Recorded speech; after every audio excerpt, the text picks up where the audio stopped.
aproximadamente 27.000, que van a perder esa gratuidad porque se han ido retrasando sus carreras, se han ido echando ramos, por así decirlo. Dentro de los argumentos que ha dado para que no se extienda esa gratuidad está lo que dice en relación con que tiene un costo muy elevado y el foco de este gobierno es la educación preescolar. ¿Qué ha dicho el rector Aldo Valle al respecto? Dice, yo no creo que haya que hacer una opción ética entre los pobres de 3 o 4 años o los pobres de 18 o 20 años. ¿Esa es la disyuntiva que ha planteado el Ministerio? Bueno, yo creo que aquí lo primero es aclarar una cosa. Aquí nadie está quitando gratuidad ni perdiendo gratuidad, porque para quitar o perder habría que tenerla. Y con la ley que se aprobó en enero del 2018, 2 meses antes que la expresidenta Bachelet dejara su cargo, ahí se determinó que la gratuidad se aplicaba solamente para la duración formal de las carreras. Por lo tanto, cualquier estudiante que hoy día está en 6º año, en una carrera de 5 años, nunca tuvo gratuidad para ese 6º año. Por tanto, si hay alguien que quitó la gratuidad en eso del lenguaje, fue esa ley aprobada. Además, bueno, algo escuché del panel anterior, o sea, aquí hay una especie como de patrón también de haber legislado rápido. No sé si se acuerdan, pero esa ley se tramitó en jornadas maratónicas, en enero, para sacarla. Ahí se diseñó y quedó establecido que fuera para la duración formal. Pero por lo tanto, este gobierno anterior exime a este gobierno de asumir los problemas no exime, pero es para precisar el lenguaje. Por lo tanto, este gobierno no le está quitando la gratuidad a nadie. Ese alumno ya llegó desde enero del 2018 sin gratuidad. Entonces, eso como primera cosa. Lo que nosotros hemos dicho, que extender la gratuidad 1 año tiene un costo de 60.000 millones de pesos para aquellos que se han retrasado, para aquellos que ya estudiaron toda su carrera con gratuidad. Y si siempre estamos aquí actuando más bien por presiones, hay un grupo importante de niños de 2 a 4 años que no va hoy día al jardín infantil. Tenemos cifras dramáticas de jóvenes fuera del sistema escolar y obviamente los recursos son limitados. Creer que los recursos no son limitados y que se pueden gastar todos en todas partes es un poquito de demagogia. Entonces, hay jóvenes y niños. Si acaso se debe escoger o colocar aquí frente a la pared a aquellos que son más vulnerables, que están en educación preescolar, versus los que están en la universidad y que también son vulnerables. Cualquier gasto público implica priorizar. Aquí también tenemos que tener claro que solo un 30% de los alumnos estudia con gratuidad. Hay, creo, la cifra de 270 o más, 270.000 o más de jóvenes de los primeros 6 deciles que estudian sin gratuidad. Por lo tanto, aquí estamos hablando de un 30% de alumnos de pregrado que estudian con gratuidad. Nosotros lo que hemos dicho, y es la prioridad del gobierno, es poner el foco en que los alumnos lleguen nivelados a las universidades. Poner el foco de nuestros recursos en la educación preescolar, especialmente en el proyecto de subvención que tenemos de niños de 2 a 4 años, o en los jóvenes que están fuera del sistema escolar. Esos jóvenes no salen a la calle. Esos niños no tienen crutch que los defiendan. Por lo tanto, la responsabilidad ética del gobierno es poner la prioridad donde nosotros creemos que está la mayor urgencia hoy día. Ministra, este es un tema heredado, por cierto, usted lo decía, efectivamente. Y cuando uno recibe una herencia tiene la opción de recibir las cosas buenas y las malas. Y me imagino que las malas hay que tratar de sacarlas adelante. Bajo esa misma perspectiva, ¿usted cree que exageran los rectores cuando le apuntan a la gratuidad como el factor más clave respecto al problema económico que están pasando hoy día en las universidades? Yo creo que aquí hay varias cosas. Efectivamente, los gobiernos se hacen cargo, pero también tenemos que ser responsables que parece que habiendo una especie de patrón de mal diseño de las leyes que heredamos. Si uno ve el presupuesto en materia de educación, 7 de cada 10 pesos van a financiar leyes que nosotros heredamos en materia educacional del gobierno anterior. Yo sé que a algunos no les gusta que nosotros hablemos del gobierno anterior o de la expresidenta, pero si seguimos aplicando leyes o teniendo que corregir diseños de leyes que heredamos, bueno, se hace imposible no hablar de ese tema. Yo creo que aquí hay un mal diseño general. Porque si efectivamente la gratuidad está financiando hoy día de esta manera y alargándose las carreras como están, no se pone el foco en la educación parvularia para que lleguen nivelados, no se puso el foco en calidad para que también los alumnos mejoraran su calidad y llegaran mejor nivelados a la educación superior. Y además, porque esto también tiene que ver con el sistema de admisión escolar, si además estamos frustrando las expectativas de esos jóvenes de octavo básico con un muy buen rendimiento académico, que probablemente si llegan a un liceo emblemático van a llegar a la educación superior, van a tener éxito en la educación superior, tenemos un sistema en su conjunto que está mal diseñado. Entonces nosotros como gobierno, ningún problema, discutamos los diseños, discutámoslos con profundidad, pero lo que no parece razonable es que los mismos que son responsables de un mal diseño, hoy día pretendan dar cátedra de cómo corregir el diseño que ellos contribuyeron a crear. Me queda súper claro, ministra, que efectivamente el foco del gobierno es hoy por hoy lo que tiene que ver con la educación preescolar. ¿Eso implica necesariamente que no hay recursos para gratuidad? ¿Para tratar de solucionar este problema hoy día de la universidad? La pregunta es si es un tema de recursos o un tema de principios para ustedes. Yo creo que aquí hay varias cosas. Hay un tema de urgencias y de prioridades. Nosotros creemos que la gran reforma olvidada acá fueron dos. Fue apuntar a la calidad para que los jóvenes lleguen a la educación superior en mejores condiciones y fue también apuntar a la educación parvularia. Aquí cuando se da la discusión la semana pasada es bien decidor. Cuando algunos rectores dicen, bueno, entonces entiéndase con la calle, bueno, eso confirma lo que estamos haciendo. Porque vuelvo a decir, los niños de la educación preescolar no tienen crutch que los defienda, ni tampoco salen a la calle. Los niños que están fuera del sistema escolar tampoco tienen quien los defienda.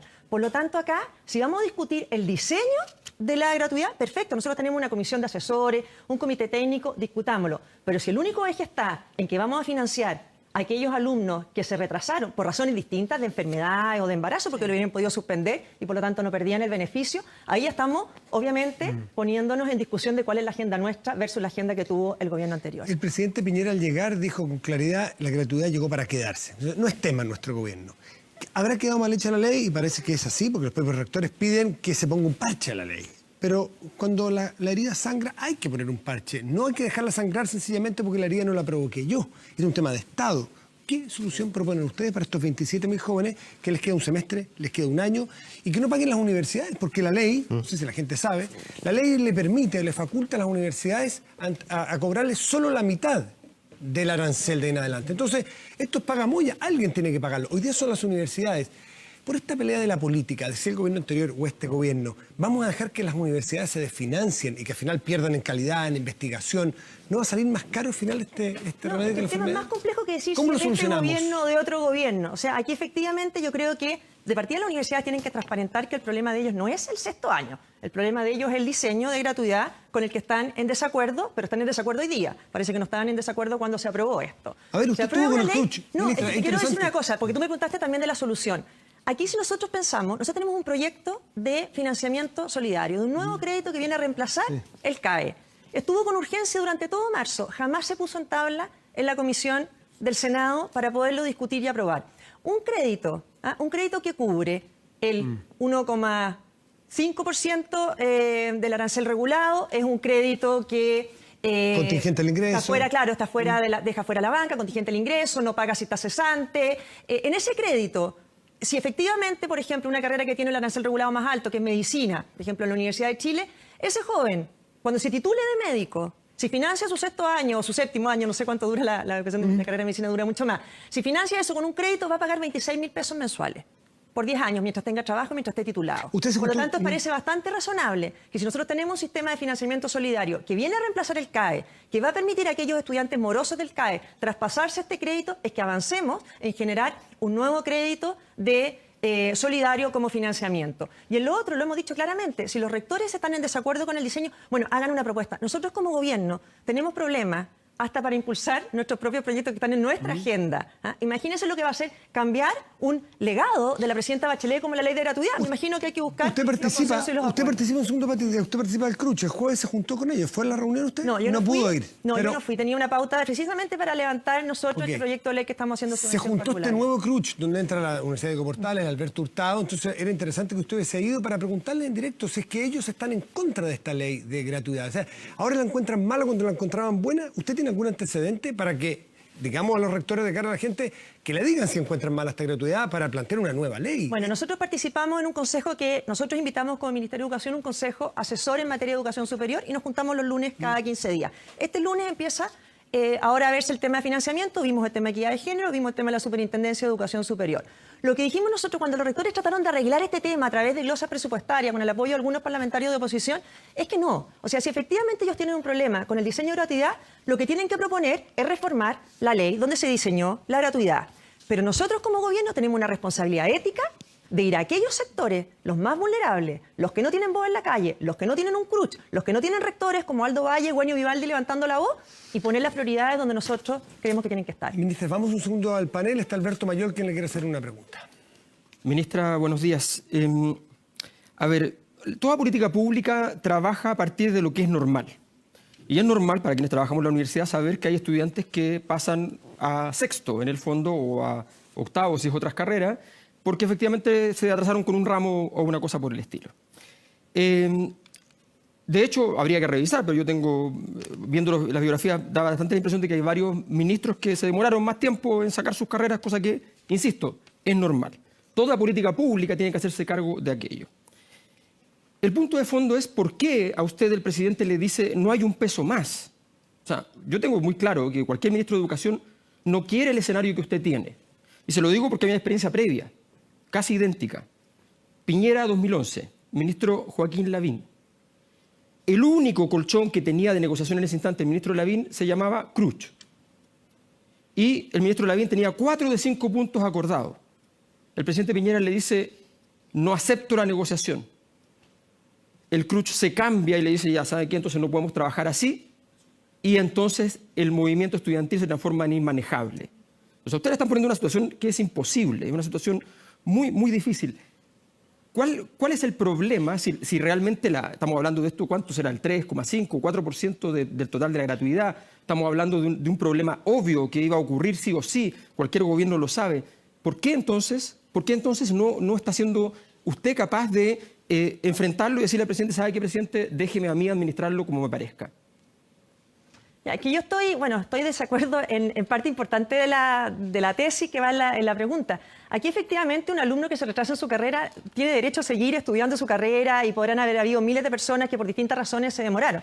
Aquí lo que estamos hablando es que un alumno que hizo toda su carrera con gratuidad, si el Estado tiene que financiarle ese año u otro más, porque aquí los rectores, algunos hablan de 2 semestres, hablan de 3 semestres. Bueno, en Argentina tenemos que la gratuidad no tiene tope y el 90% en algunas universidades de los alumnos que ingresan no se titulan nunca. Por lo tanto, aquí el tema está puesto en aquellos... Sí, hay instituciones que no se... universidades donde se titula solamente el 10%. Exactamente, que entran y alargan. Hay estudios, hay otros que te dicen el promedio. ¿Pero qué universidad puntualmente? No sé exactamente, pero esos son los estudios que te dicen. Pero 73% el promedio en Argentina... ¿Son del Cruch, ministra?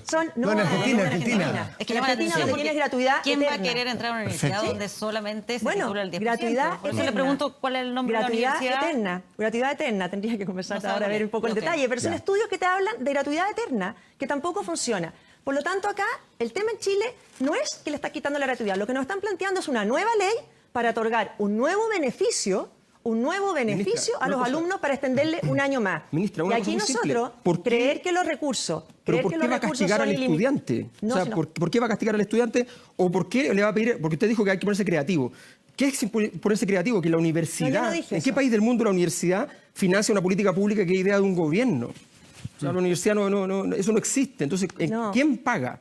Pero O sea, si me ¿quién dejas paga un contestar, derecho? si me dejas contestar, Ministra porque aquí Cuy. lo que estamos hablando es creer que los recursos son ilimitados y que por lo tanto vamos a poder financiar toda la gratuidad para los alumnos que se demoren, todo lo que quieran o todo lo que necesiten. Nadie está diciendo eso. Y al mismo tiempo invertir en otras cosas, eso es demagogia. O sea, efectivamente hay que elegir dónde se gastan los recursos. Este gobierno heredó un diseño porque en enero, o sea, 2 meses antes, un gobierno y las universidades estaban de acuerdo que este era el diseño correcto. 2 meses después, cuando nosotros asumimos en marzo, ya no es el diseño correcto. ¿Quiere cambiar la gratuidad Nosotros, por el nuevo como diseño? gobierno, ¿Quiere nosotros cambiarla? como gobierno tenemos como prioridad invertir los recursos en la educación parvularia, en los jóvenes que están fuera del sistema escolar, y eso es la prioridad que nosotros tenemos hoy día, porque son estudiantes que no están siendo representados, que no tienen voz en los programas de televisión, que no tienen columnistas muchas veces que lo defiendan y que no tienen una organización en esa materia. Ministra, ¿cuán efectivo, no sé si usted maneja esa cifra, maneja ese dato, cuán efectivo efectivamente es que se están postergando titulaciones? Y no solamente titulaciones de cualquier carrera, sino de carreras como medicina, oftalmología, que son importantes para este país. ¿Usted maneja ese dato? Así es, yo creo que aquí también las universidades tienen que hacerse corresponsables de la titulación oportuna. Y las universidades tendrán que ver, o bajan también los años de carrera, o de qué manera nivelan de manera más oportuna, porque aquí la responsabilidad también es de las universidades, que ellos admiten y seleccionan a estudiantes que al parecer no pueden titularse oportunamente. Por lo tanto, aquí hay una corresponsabilidad por parte del Estado de financiar la gratuidad como está establecida, por parte del estudiante de sacar su carrera a tiempo si está siendo financiado con gratuidad, y por parte de la universidad también de hacerse responsable y de tener políticas adecuadas para la titulación. Nosotros como Estado o como gobierno es bastante más eficaz que gastemos en las universidades en ayudar a la titulación oportuna que en seguir financiando con gratuidad a jóvenes que se puedan atrasar mucho más en sus carreras. Solo un punto antes de pasar al otro tema, que me queda la duda, porque usted dice, obviamente es fundamental la educación preescolar y esa es la prioridad de este gobierno, pero si uno revisa los datos de los efectos que tiene como en movilidad social las universidades, en Chile las personas adultas con educación superior reciben sueldos un 137% más alto que quienes terminaron la educación media. Es una cifra cifra que saqué de la propia página del Ministerio de Educación. Por lo tanto, ¿no debe ser también una prioridad considerando el impacto social que tiene? Exactamente, pero no partiendo por el final, sino que partiendo por el principio. Porque un niño que no va a jardín infantil llega a primero básico con una brecha que casi es imposible subsanar. Tenemos hoy día niños en cuarto básico de las escuelas con resultados insuficientes, las que llevan 3 años con malos resultados, niños que saben un 15% de lo que deben saber. Entonces, esos niños ya llegan a la educación superior con una brecha imposible. Entonces, ¿ponemos el esfuerzo al final, como lo puso el gobierno anterior, o ponemos por alguna vez y con valentía y con coraje el esfuerzo al principio? ¿O colocan el esfuerzo los dos? Para partir, pero los recursos son limitados. Por lo tanto, aquí ya estamos hablando de estudiantes que tienen gratuidad para su carrera completa y a los cuales les vamos a ofrecer un crédito que les va a permitir, cuando se titulen, pagar cuotas que estamos hablando entre 5.000 pesos y 20.000 pesos, cuando tengan trabajo y estén titulados. Por lo tanto, esos recursos, por alguna vez, y este gobierno tiene, y el mandato del presidente, el coraje y la valentía para ponerlos al inicio y empezar a nivelar la cancha desde el principio. Mauricio Rojas, por favor. Ministra, un gusto. Yo creo que usted asume un gran riesgo político con lo que está haciendo. Hay 27.000 ahora personas que están dispuestas a marchar, pero yo alabo realmente que se priorice bien y que se diga claramente que los recursos públicos no son inagotables y que hay que ponerlos donde éticamente corresponde, pero el riesgo político está allí. Sin embargo, yo quisiera moverla hacia otro tema, el tema de la admisión justa. Quiero que usted me diga por qué es tan importante esa admisión justa, por qué ha salido en una gira que ha sido muy debatida a defenderla, ¿qué hay en eso? Bueno, no es que haya salido una gira, estoy permanentemente escuchando y reuniéndome con apoderados. La semana pasada tuvimos muchas reuniones de apoderados en la región metropolitana, porque este es el primer año en que se va a empezar a aplicar este sistema de admisión en la región metropolitana. Y los papás no saben lo que están a punto de perder. Hace una semana, el lunes pasado, en una reunión con un grupo de apoderados, una mamá de Conchalí que me decía que estaba muy tranquila porque su hija tenía un 6,8 promedio y quería postular al liceo emblemático que ella quería. Y no sabe que este año ese 6,8 no le va a valer. Su mérito académico para elegir el colegio no le va a valer. Por lo tanto, nosotros creemos que acá hay una discusión de fondo tremendamente importante y de justicia. En aquellos colegios o en aquellos liceos que tienen más postulantes que cupo, a partir de séptimo básico, a nosotros nos parece fundamental, cuando el proyecto educativo es de alta exigencia académica, que se considere el mérito académico de ese joven. Lo vimos a lo largo de todo Chile. Nosotros entendemos que hay jóvenes que surgen y viven en condiciones muy desfavorables, de mucha vulnerabilidad. Y a ellos les tendemos siempre una mano en materia educacional. Pero también hay jóvenes que en esa misma situación de vulnerabilidad también le han logrado ganar a la vida y aspiran a llegar al liceo que les va a permitir llegar a una buena educación superior y salir adelante. Ese joven es tremendamente injusto decirle en octavo básico que su esfuerzo, que su mérito no vale. Y esos testimonios los estamos recogiendo a lo largo de todo Chile. Ministra, yo he leído una serie de críticas al concepto de mérito, que dicen que lo único que hace es fortalecer ventajas de algunos alumnos que vienen de la cuna, de la familia, etc. ¿Cuál es la respuesta a eso? A mí me encantaría que muchos de los que dicen eso me hubieran acompañado en esta reunión y me acompañen ahora. Porque cuando uno está con una joven de Lonquimay, con su mamá, y que aspira a ir al Liceo de Temuco, o un joven que aspiraba a ir en Linares, o mujeres que estaban en zonas rurales y al Liceo de Copiapó, esa cara del mérito no es la cara de un privilegiado. Esa es la cara de una familia tremendamente esforzada, que eligieron ir a clase en vez de estar quizás en la calle, que eligieron sacarse la mugre para asistir y para esforzarse. Por lo tanto, yo creo que acá, por un lado, nosotros como educación le tendemos la mano a todos los jóvenes para mejorar la calidad y sacarlos adelante, pero también frustrarle o ponerle un portazo de un día para otro a ese joven que se esforzó y que miraba estos liceos emblemáticos como un camino para llegar a tener mejores oportunidades, también es tremendamente injusto. Está claro que el proyecto, antes de que ingresara al Congreso, ya tenía polémica, lo estamos conversando acá, pero el proyecto ingresó separado al Congreso. ¿A qué responde eso? ¿A una estrategia legislativa? ¿Responde a que efectivamente usted cree que puede haber mayor consenso si entra separado el proyecto cuando hemos visto y lo hemos conversado acá? Hay mucha reticencia a admisión justa. Mira, nosotros lo que queremos es solucionar el problema. Yo creo que aquí vemos dos problemas cuando lo hemos visto acá. Hay gente que de un minuto para otro se encontraron con que su rendimiento académico no valía al momento de seleccionar. De un minuto para otro. El año pasado en regiones y este año en la región metropolitana. Queremos dar solución. Entonces, cuando uno quiere dar solución, busca los mejores caminos en el Congreso porque no tenemos los votos para lograr sacar adelante y mejorar esto. Si nosotros logramos permitir que el mérito sea valorizado al minuto de postular un liceo emblemático antes de junio, va a poder aplicar para este año. Por lo tanto, los jóvenes de la región metropolitana que hoy día aspiran con su antecedente académico, con su rendimiento académico postular, lo podrían hacer.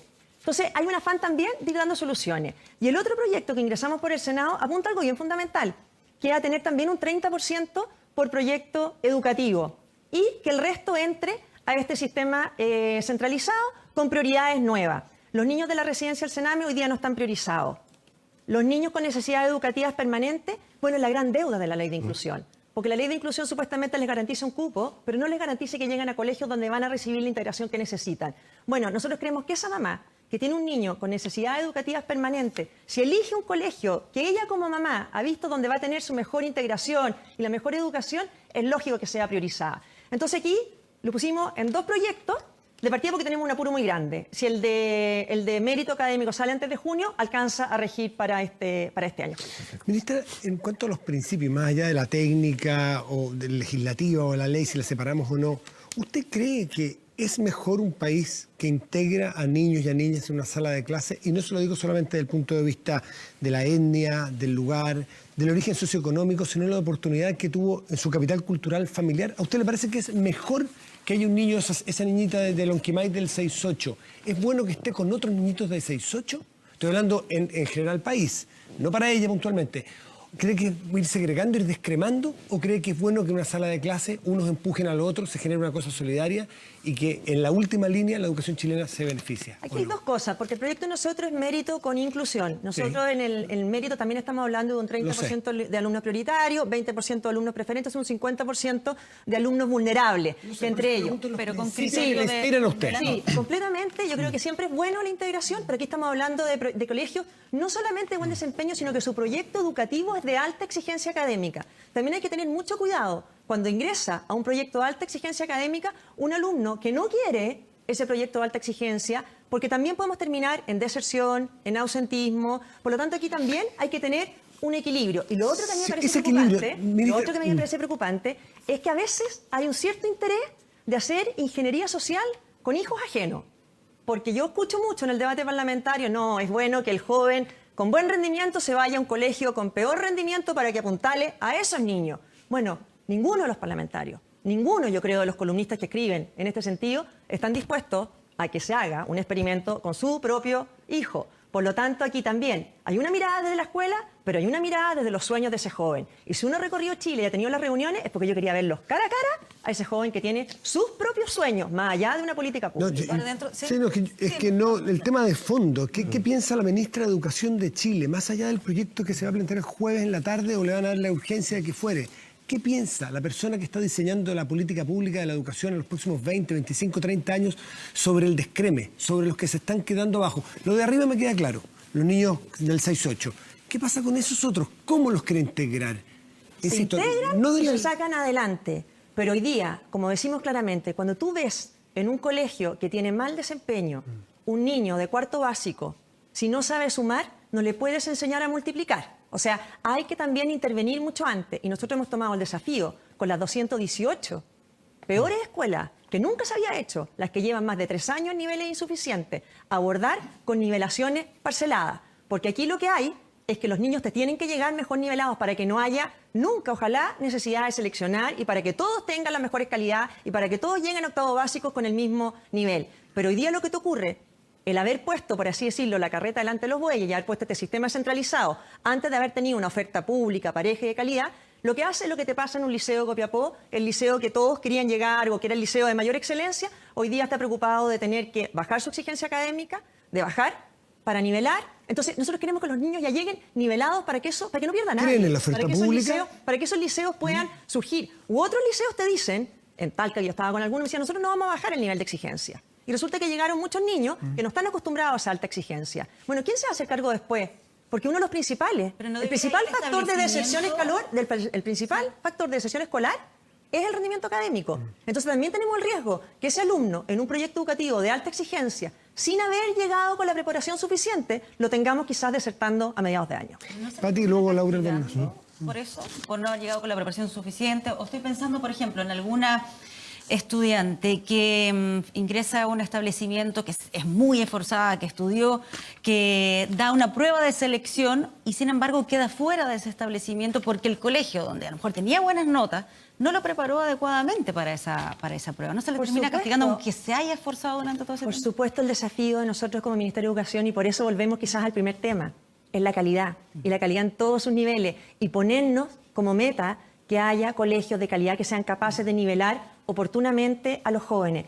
Pero hoy día lo que está haciendo el sistema de admisión escolar es castigando al joven, que con circunstancias también muy adversas, porque aquí no estamos hablando de jóvenes privilegiados, de circunstancias muy adversas, que salieron adelante y que tenían el derecho también a elegir ese proyecto de alta exigencia. Aquí lo que queremos en Chile es que obviamente haya vacantes en liceo de alta exigencia para todos. Ahora, es más, no todos los padres quieren meter a sus hijos en proyectos de alta exigencia, pero que sí todos tengan la oportunidad Pero de la mayoría. tener la mejor educación posible. En la mayoría. Laura Albornoz, Laura Albornoz, por favor, usted tiene una pregunta para la ministra.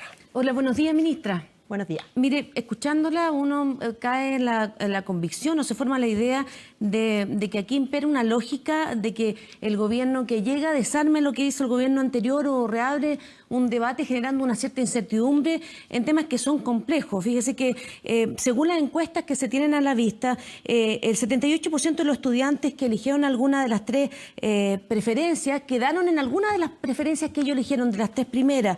El 59% de las familias que postularon a su estudiante quedaron en la primera selección bajo el sistema de la ley que hoy día está vigente. El 84% de los apoderados consideraron que era un sistema sencillo para postular y el 88% de los colegios indicaron que la plataforma era una plataforma útil, amigable para poder hacer la selección. Yo me pregunto, bajo esta lógica y atendiendo particularmente lo que usted señalaba, que este gobierno está teniendo problemas para avanzar en sus proyectos, será por el déficit en el Parlamento, por la propia capacidad de gestión. ¿No parece de toda lógica escuchar lo que han dicho, que afirmó en un principio el exministro Varela, pero también la evidencia que muestra hoy día los estudios del CEP, que no podríamos decir que son centros de estudios de la oposición, o las opiniones de Silvia Izaguirre, Gonzalo Muñoz, etcétera, señalando que el sistema de admisión escolar es el mejor sistema que se puede tener para asignar eficientemente y sin discriminación los cupos en los colegios, y volvemos a tomar esta retórica o esta estrategia política de seguir tratando de desarmar aquello que hizo el antiguo gobierno? A mí me preocupa porque particularmente lo que hemos observado del Ministerio de Educación es un énfasis puesto justamente en hablar de quitar o de terminar con lo que hizo el gobierno anterior y poder ponerse o preocuparse o poner el foco en otro asunto. Yo no me voy a referir a los 27.000 estudiantes que se quedaron sin gratuidad este año, pero sí me preocupa que en definitiva todo su accionar esté centrado en eso, no para profundizar efectivamente en lo que todos queremos, que es tener más calidad en el aprendizaje de la educación. Bueno, aquí también yo creo que se ve una contradicción, y con todo respeto, porque cuando se trata de cambiar una ley que no quieren que cambiemos, estamos desmantelando, desarticulando, no sé, pero cuando nos piden corregir una ley que parece que no quedó tan bien como la de gratuidad, nos piden háganse cargo, corríjanla. Entonces yo creo que aquí nosotros tenemos el legítimo derecho también a hacernos cargo de algo que planteamos en nuestro programa de gobierno y con el cual el presidente fue elegido. Quiero recuperar el mérito y recuperar el derecho pero los a elegir dicen de que los justamente padres. hay conformidad Y entre de todas la las cifras, familia, ¿no? Sí, pero me quisiera contestarle. Entre todas las cifras que usted señala, yo creo que hay otras que también... primero, bien importante que respecto de qué se compara, porque anterior tampoco había cifra de cuánto quedaba. Y en el estudio del CEP que usted menciona, la propia Silvia Izaguirre y el estudio del CEP dice que no hay grandes cambios en relación a los alumnos prioritarios y cómo eligen los colegios. Por lo tanto, ya van en la conclusión de que probablemente los padres eligen mal, lo que me parece que también es bastante curioso, porque los padres son los principales educadores y ahí podemos tener una diferencia ideológica. Nosotros queremos que los padres sean los que eligen y que no reemplace el Estado el rol de los padres. Entonces, creer que los padres están eligiendo mal ahora que tienen la plataforma completa para elegir también es curioso. Pero usted dice que el estudio del CEP se equivoca, entonces. No, el estudio del CEP lo que dice es que no corrige o no cambia nada en cuanto a las opciones de los alumnos prioritarios. Entonces, si a los alumnos prioritarios no los está perjudicando ni beneficiando, ¿a quiénes está perjudicando el sistema de admisión escolar? Nosotros las cifras que tenemos es que está perjudicando en mayor medida a aquellos alumnos que venían de los principales o de los mejores porcentajes de rendimiento de su colegio, porque al final los alumnos prioritarios están quedando más o menos en los mismos colegios. Ahora, de este proyecto se trata de no desmerecer a nadie, sino de mejorar y de corregir lo que estaba quedando mal. Fantástico, hoy día mucha gente nos dice a nosotros también que se les había dicho que ahora sí iban a poder elegir, y cuando 1 de cada 2 no queda en su primera preferencia, también es una cifra fuerte, porque cuando no hay una educación pública, pareja y de calidad, la gente te dice, y te lo dicen en regiones, te lo dicen en comunas, Ministra, yo tengo una colegio, dos, Ministra, no tengo 3, 4, 5, 6, sin perjuicio de 7. reconocer que usted sin duda alguna ha estado en la calle escuchando a los apoderados, a mí me parece también importante que el gobierno, y se lo digo con todo respeto, pueda hacerse cargo de las encuestas que hablan justamente de un nivel de satisfacción importante respecto del proceso de la ley que está vigente. Entonces, la verdad es que mi preocupación tiene que ver con cómo usted logra compatibilizar aquello que efectivamente es un logro y es un avance, una mayor inclusión, y no retrocedemos en implementar de nuevo una política que establece esta segregación tan odiosa, de la cual efectivamente es un efecto negativo para lograr la tan ansiada igualdad. Entonces, yo solamente he citado aquí estudios que, insisto, son de instituciones técnicas respecto a las cuales a mí me preocupa seriamente de que la autoridad pública no los conozca, no los interpretemos todos de manera similar. Bueno, aquí le estoy hablando no de encuestas, le estoy hablando de los datos. Los datos del sistema de admisión escolar arrojan que 1 de cada 2 de los estudiantes no quedaron en el colegio de su primera preferencia. Cuando se hace el análisis, efectivamente, los alumnos, porque aquí lo importante es en aquellos colegios o niveles donde había más postulantes que vacantes, porque los otros no cambia nada, era simplemente postular y quedar inscrito. Por lo tanto, es ver a quiénes se está perjudicando para corregirlo. Si aquí nadie quiere desmerecer o desmejorar a quienes han mejorado en su proceso, pero a quiénes está perjudicando. Y hoy día los datos que nosotros tenemos es que si el 51% queda en su primera preferencia, cuando hablamos de los jóvenes con mejores rendimientos, son mucho más bajos los porcentajes, y entonces ahí es que ante iguales cupos, ¿qué es lo que es más justo? ¿Si un sistema centralizado, azar, aleatorio, o que se considere, como me decía una niñita, no me consideraron ni siquiera mi asistencia? ¿Usted cree que no me necesario cambiar consideraron entonces las notas? todo el sistema y no mejorarlo? Lo digo también a propósito Pero de los es que no niños es con así. necesidades especiales, porque yo me pregunto a propósito de lo que usted decía recién, a propósito de los niños con necesidades especiales, ¿qué necesidad hay de presentar una nueva ley? ¿Por qué no aumentamos simplemente los cupos para esos niños con necesidades especiales, que es una facultad que podría usted llevar adelante? Ya, pero es que ahí está, entonces, confundía los proyectos que estamos presentando, con todo respeto, pero aquí nosotros estamos presentando 2 proyectos para mejorar el sistema. Uno, para efectivamente hacerle justicia a partir de séptimo básico a los niños que tienen mérito. Y en el otro, para hacer más justo el sistema de admisión escolar. Hoy día, el niño con necesidades educativas especiales permanentes que no postuló en la primera etapa a través del PIE, no tiene una preferencia si postula en el sistema general. Esa mamá, yo me encontraba en Antofagasta con una mamá que tenía un niño con autismo. Decía, yo tengo un solo colegio donde tengo integración en este colegio. No quedó y me lo tengo que llevar a una escuela de lenguaje cuando mi hijo no tiene ese problema. Por lo tanto, nos parece fundamental dar entre las prioridades una preferencia a las mamás de los niños con necesidades educativas permanentes. Ministra, solo aclarar la cifra. ¿Es el 82% de los estudiantes los que quedan en los establecimientos de sus preferencias? ¿O por lo menos es el titular que uno encuentra en el Ministerio de Educación? No, porque ahí estás hablando en la alguna página web de sus del Ministerio de preferencias. Tres primeras Dice, preferencias. Sí, claro, Por pero eso. cuando tú consideras la primera preferencia, baja al 50%. 59%. 51% Ya. en los liceos o en los colegios o en los niveles que tienen más demanda que Le digo vacantes. que es 59 donde opera. porque el subsecretario hablaba de 59%. Por eso yo No, por la eso, cifra cuando la estás en invento yo. total. Pero cuando vas a aquellos que tienen más postulantes que vacantes, que es donde opera el algoritmo, baja al 51%. Es solo para Y mencionar tiene un que problema. en la web dice el 82% de los estudiantes En y alguna. que en las primeras, sí, no solo la primera, eso lo explica también más adelante, pero también hablan de que se realizó con éxito, que se incorporó este nuevo desafío a las 10 nuevas regiones, que todo se había desarrollado de buena manera. Lo pregunto en el sentido de que me sorprende que después de que se dieron a conocer estos resultados, fue cambiando el tono, la buena evaluación que tenía el sistema de admisión a lo que estamos viendo ahora con estos nuevos Yo proyectos. creo que hay dos cosas. Nosotros teníamos la responsabilidad, y lo dije al asumir, de aplicar la ley. Y llegué en agosto y en septiembre partía el proceso. Tenía que aplicar la ley. Se aplicó un año y todos nos dicen, bueno, ¿por qué no esperan que se aplique en la región metropolitana? ¿Por qué la quieren cambiar al tiro? Bueno, pero ¿por qué vamos a condenar de nuevo a las regiones a un segundo año? ¿O por qué a las metropolitanas de nuevo que se produzca la injusticia?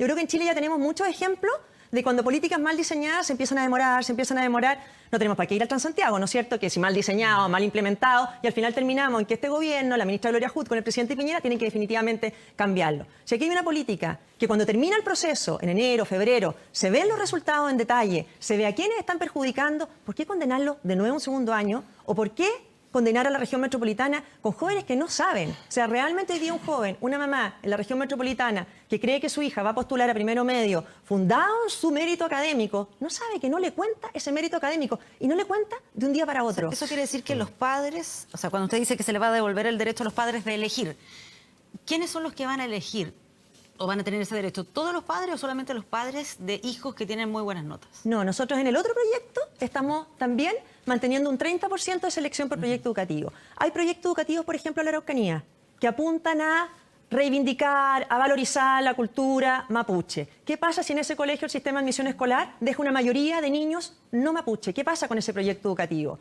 Hay proyectos educativos que apuntan, por ejemplo, a dar mayor espacio a niños trans. ¿Qué pasa si el sistema de admisión escolar, que es ciego, que ve RUT, no va? ¿Qué pasa con ese proyecto educativo? Por lo tanto, en el proyecto que tenemos en el Senado, queremos reservar un 30% para proyecto educativo y el resto, el 70%, que quede en este sistema centralizado. A propósito de elección, todos vimos lo que pasó el viernes pasado, recién pasado en el Instituto Nacional, que tiene que ver que un plebiscito a través de sus funcionarios, alumnos, profesores, que determinaron y resolvieron que va a seguir siendo solo para hombres. Mi pregunta ¿es razonable, ministra, que una niña con una muy buena conducta, inteligente, voluntariosa, por el solo hecho de ser mujer, y porque lo resuelve la mayoría, no puede ingresar a un colegio de excelencia como es el Instituto Nacional? Bueno, yo quería que fuera mixto, y lo dije desde el comienzo. A mí me gustaría, y creo que la educación, el mundo va para allá, y sobre todo que la educación pública fuera mixta. Me parece importante escuchar las opiniones de las comunidades educativas, pero tengo mis dudas de si es correcto que sean vinculantes las opiniones de las comunidades educativas cuando se trata de temas como estos. Mi opinión personal es que debiera apostarse, y sobre todo en la educación pública, a una educación mixta en todos los colegios. ¿Y eso debería resolverlo un ente externo, dice usted?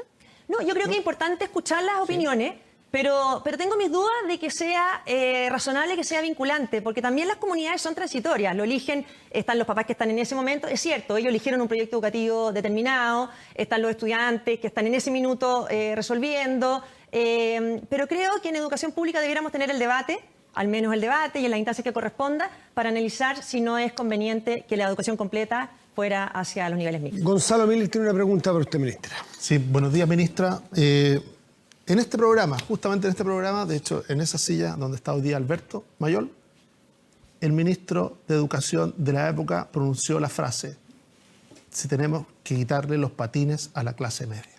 Tenemos que quitarle los patines a los que van muy rápido en la educación. ¿Para qué? Para nivelar, para frenarlos, nivelar hacia abajo. Y yo creo que ese espíritu develado abiertamente, discutido durante todo el periodo y protagonista de la campaña electoral, es exactamente el nervio que se toca con este proyecto, el de admisión justa. Es de alguna manera cambiar esa sensación que caló muy hondo en la clase media chilena, esa clase media que sí sabe de mérito, que no necesita que ningún burócrata le explique lo que significa el mérito, no necesita que ningún burócrata elija por él el colegio, que sabe que el sacrificio que hace por sus hijos tiene que ser parte de la fórmula. No la única, pero sí parte importante de la fórmula. Y por eso que lo recoja este proyecto me parece no solamente razonable, no solamente que se hace eco de esa realidad, sino que también quizá de la mejor manera expresa lo que es la buena política. Es decir, si yo hago campaña, convenzo a una mayoría de chilenos de que mi proyecto tiene que ver con estos valores, con recuperar el derecho de los padres a elegir, con recuperar la libertad para poder tomar mis propias decisiones, que mi esfuerzo, mi sacrificio sea el motor y la responsabilidad personal sea parte importante de cómo se producen los resultados, en este caso la selección de los colegios. Hoy día hay una ministra que con valor y con coraje se está haciendo cargo de esa discusión. ¿Dónde va la pregunta? Justamente usted dijo, hay un proyecto donde hay una falla evidente, el de gratuidad. Y de hecho, la izquierda chilena le dice, ministra, corríjalo. Uno podría decir, oiga, cada uno de los rectores que está levantando la voz hoy día suscribió personalmente, tomó la decisión, no colectiva, personalmente de adscribir a ese proyecto. Es decir, cuando tomó la decisión de meter a su universidad la gratuidad, lo hizo sabiendo de que se le iba a pagar a los alumnos, a los que lo eligieran, se les iba a pagar solamente los años de estudio. Entonces es una decisión consciente. Entonces cuando uno habla de responsabilidad personal, poco se ha hablado de eso, de esa decisión consciente de los rectores. Porque hoy día aparece y se empieza a ocupar la palabra de que se le está quitando la gratuidad, como lo dijo usted, a quienes no la tuvieron, y de hecho esos rectores aceptaron eso al momento de suscribirla. Y por otro lado, está lo de la admisión justa, un proyecto donde pareciera que no hay nada que tocar. Y como en educación, como suele pasar mucho en educación, son fenómenos muy complejos, donde tomar alguna cifra o alguna evidencia muy a la ligera, podemos tomar decisiones equivocadas. Gracias, Gonzalo. Yo entiendo que la gratuidad y admisión justa, fueron producto de una gradualidad. Se tomó una decisión, buena decisión. Si no todo lo que está hecho para atrás es malo. Yo creo que el hecho que haya sido gradual es bueno, pero hay que preguntarse ¿por qué se hizo gradualmente?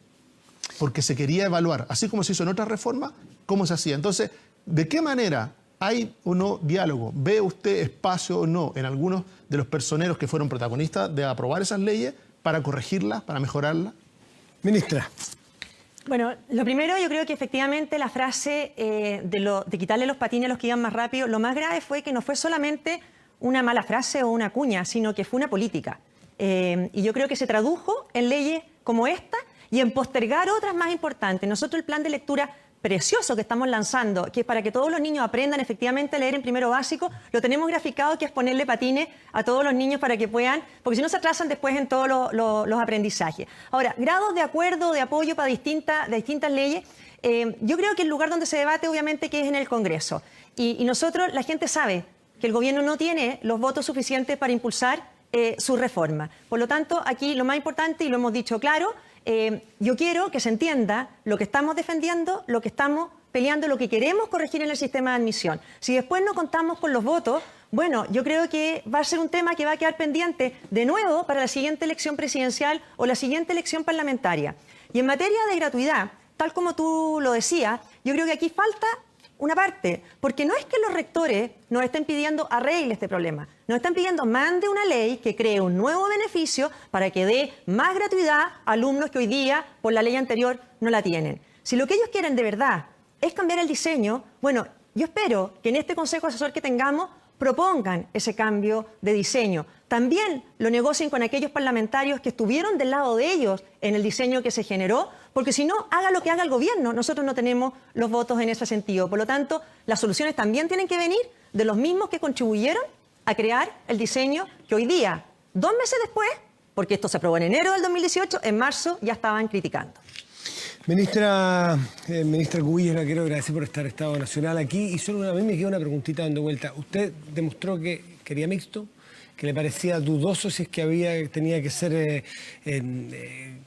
vinculante la decisión de las comunidades escolares. ¿Va a hacer algo al respecto?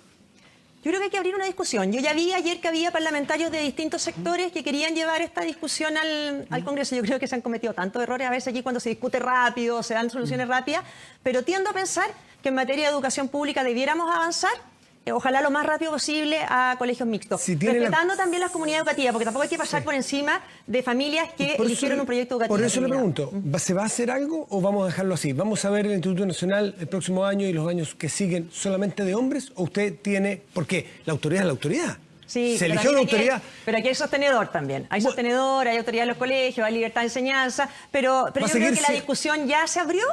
Y va a seguir abriendo. ¿Va a seguir siendo de hombres en el Instituto Nacional? Bueno, ya lo acaban de resolver y hay un sostenedor. Por eso, pero va a seguir siendo así. Le acabo de decir, yo soy partidaria de que este debate se tenga y se tenga luego. Y lo dije, yo quisiera que fuera mixto y tengo mis dudas de que si a la larga son el escuchar la opinión de las comunidades, si tiene que ser vinculante o no en una decisión como esta, sobre todo cuando estamos hablando de educación pública. Ministra Marcela Cubillos, muchas gracias por estar en Estado Nacional.